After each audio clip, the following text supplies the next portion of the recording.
We've got basically Bijan locked in, kind of RB1 in drafts. He's going basically like pick 7 to higher in most leagues, but he's definitely a first rounder. Drake London's like right on the cusp now.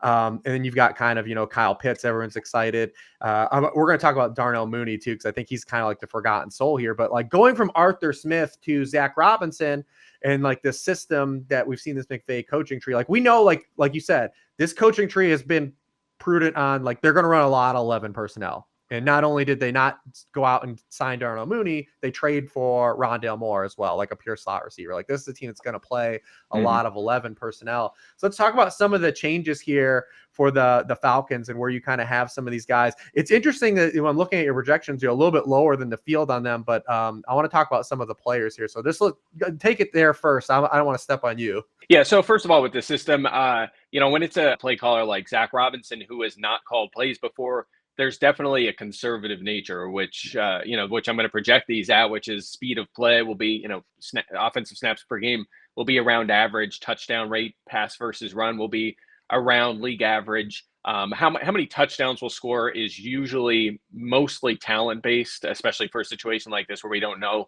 if the coordinator is good or not. And then in terms of pass rate, I'm kind of letting the team tell me what they're going to do. And some of that is personnel based, right? As you just pointed out, they're building around 11 personnel.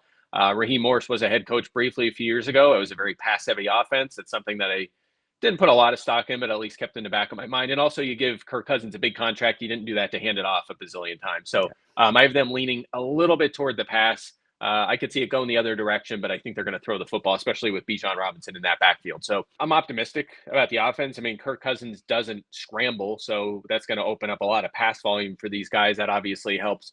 But you do have a handful of mouths to feed, too. You're going to throw it to Bijan. You're going to throw it to Drake London, whose target share should be similar to years past. I like Darnell Mooney as a sleeper, same as everyone else. I think he's fine late in the rounds. He's going to be busy out there. There's a guy that was pushing a 20+% target share during his time in Chicago and was the number one for a while. And of course, Kyle Pitts. So I will say that I'm fine with London where he's going. Bijan I have as a top 3 overall pick. I love him. Pitts is tricky. I think he's going a little earlier than he should be. I just think there's you're kind of hoping he'll be a top 5 tight end. So you're taking him over top 5 tight ends. I mean, Evan Ingram's been top 5 the last 2 years. 3 players in the entire NFL had more catches than him. Not tight ends. 3 players had more than him last year. So why not take him 2 rounds later? So that's the only reason I'm probably a little lower on Pitts. I just think his ADP is a little rich. But the other guys, I'm fine with. I'm all in on the Falcons offense otherwise.